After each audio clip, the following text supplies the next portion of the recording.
안녕하세요. 미카엘택시 미카엘입니다. 영상을 시청하시기 전에 구독과 좋아요는 저에게 큰 힘이 됩니다. 감사합니다. 자, 이 거리두기 제한으로 인해서 우리 법인택시 기사님들 지원금을 며칠에 다 받아왔을 겁니다. 정부에서 주는 것도 있고 시에서 주는 것도 있고 많이 받으신 분도 있고 또 적게 받으신 분도 있고 좀 늦게 들어오신 분들은 못 받으신 분들도 계시는데요. 우리 법인택시 기사 그동안 사실 세금을 잘 내지 않았습니다. 급여가 100만원이 넘지 않다 보니 40만원, 50만원, 80만원, 하여튼 100만원이 넘지 않다 보니까 갑금세라든가 이 급여에 대해서는 세금을 내지 않았고, 물론 그 조금 더 이상 되신 분들은 세금을 내신 분들도 계시지만 그 부분은 사실상 미비합니다. 그래서인지일까요? 이 완전 전액 관리제, 완전 월급제, 이 전액 관리제는요 무엇보다도 정말로 좋은 제도임에도 불구하고 이 전액 관리제를 실행을 하니까 많은 기사들이 그만뒀습니다. 그만두고 다른 곳으로 이직을 해갔고요. 지금도 전액 관리제를 실행을 해야 한다니까 이미 전국적으로 전액 관리제는 다 실행이 되었어야 합니다. 실시를 하고 있어야함에도 불구하고 산학금제를 아직도 고수하고 있거나 전액 관리제이지만 산학금제처럼 운영을 하고 있는 것이 거의 대부분입니다.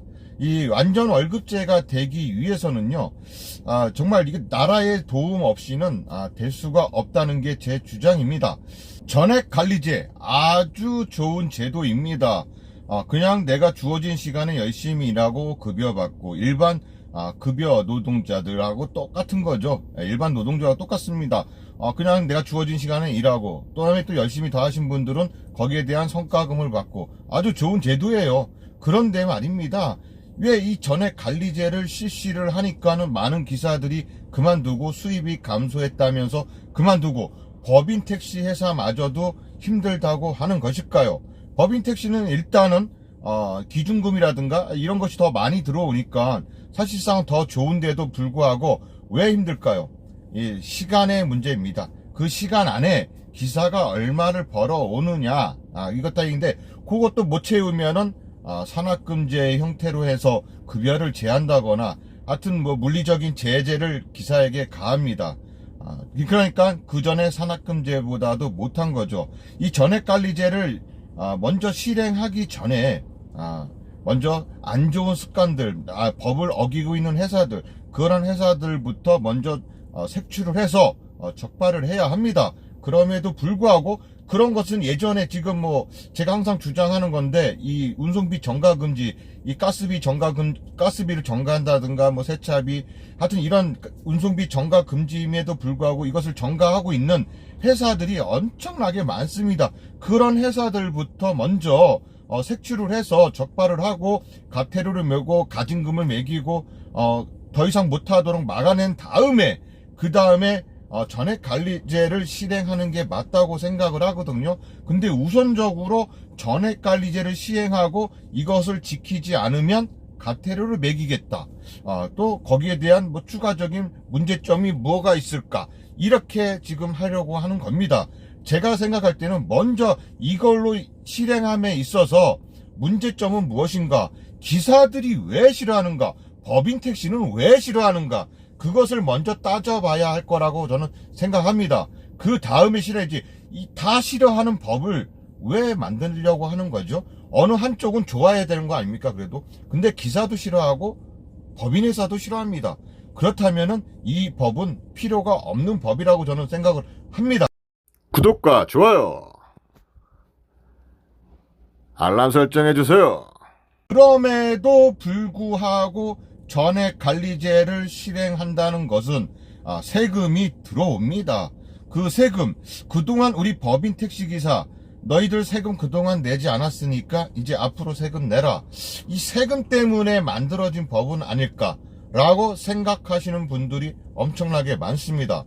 정말로 이 세금을 걷어들이기 위해서 그동안 탈세를 하고 있던 법인택시 기사들에게 이 세금을 받기 위해서 만들어진 법일까요?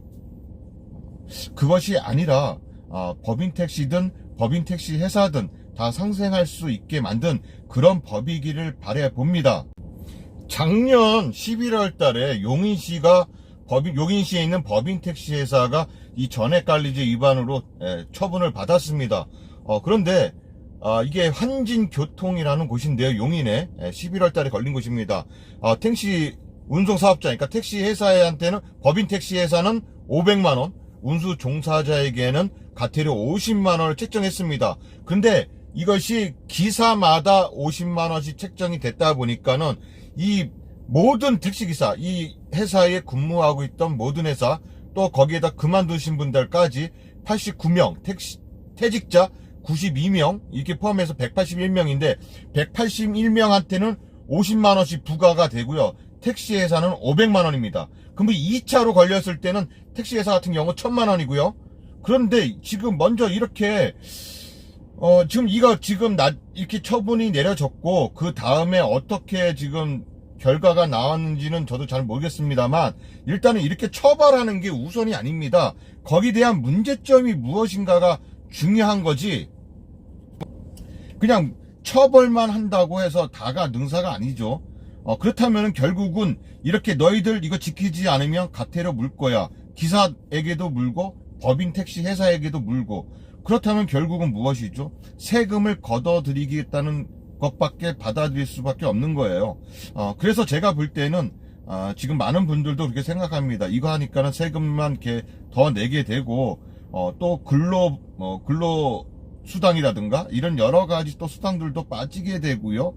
하여튼 전에 산학금제일 때보다 지금의 전액관리제를 하게 되면 수익이 훨씬 더 감소가 되니까 기사들이 떠나고 싫어하는 겁니다.